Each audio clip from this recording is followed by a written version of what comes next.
Dax è il cane più costoso del mondo.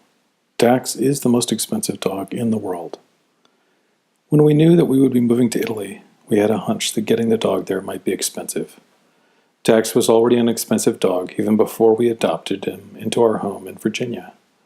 My wife and I had decided that the kids were old enough to have a dog, old enough to help care for the dog, walk him, feed him. You've heard the lies we tell ourselves because secretly we want a dog, and we use our children as an excuse to get one. My wife applied herself dutifully to the task of finding a rescue dog.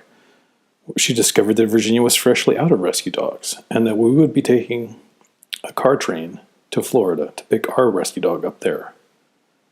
My wife had tapped into the vast and largely unknown to me dog rescue network. This network consists of many strong-willed and powerful women. When a dog needs to be rescued, a team responds with dramatic speed to locate it, take it in, get it fed, treated, and placed in a foster home, until it can be placed in a more permanent home.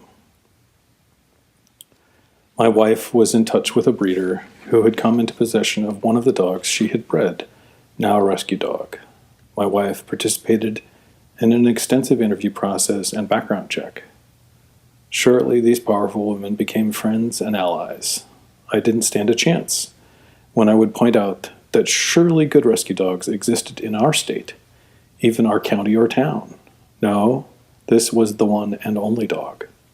He needed us. Soon I was on the car train to Florida. We arrived in Florida and disembarked from the train with our car. We drove to Palm Springs, where Dax was staying with his foster mother. To hurry things along, a hurricane was making its way directly at Florida. We tried to be respectful and patient with Dax's foster mother, but it quickly became apparent that if we didn't leave immediately, we might not make it out of Florida at all. Dax had recently had ear surgery and was wearing the cone of shame. His buddy, a Chihuahua, slept next to Dax's muzzle inside the cone. Having exchanged pleasantries and goodbyes, we began a somewhat urgent drive back up the East Coast, refilling the car at gas stations that were quickly running out of gas. Dax, we discovered, liked to sit in the passenger seat of the car, in my wife's lap. At this time, Dax weighed 95 pounds. Having moved to Italy, of course, we would be taking Dax with us overseas. After doing a bit of research, it was clear to me that we could use some assistance getting him shipped to Italy. We started with one company that gave us a shockingly high, but apparently not unheard of, quote to ship Dax. After getting almost no help from them as the departure date neared, we realized we needed to call in the pros. We called my best friend who had returned from Singapore with his dog at the same time we had returned from Holland. We called up the company he used and immediately received a quote for twice the price of our first. Calm, deep breaths, sell some stock. It would be okay.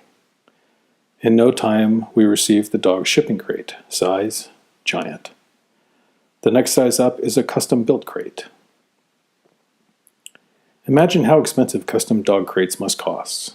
I didn't want to know, so instead we received custom-built extensions that fit in the crate. Between the two halves of the crate, Dax became very comfortable in the crate as we fed him in it, before he departed for Europe. The day of his departure, we installed the extensions, and the van showed up that would be taking him to the airport. Dax was excited about his trip, because a kitty cat was in the crate next to him in the van. Dax loves cats, and he happily jumped into the crate in the van in order to get closer to the cat. Many hours later, Dax arrived safely in Genova and was picked up by my wife. Dax is now a certified Italian city dog.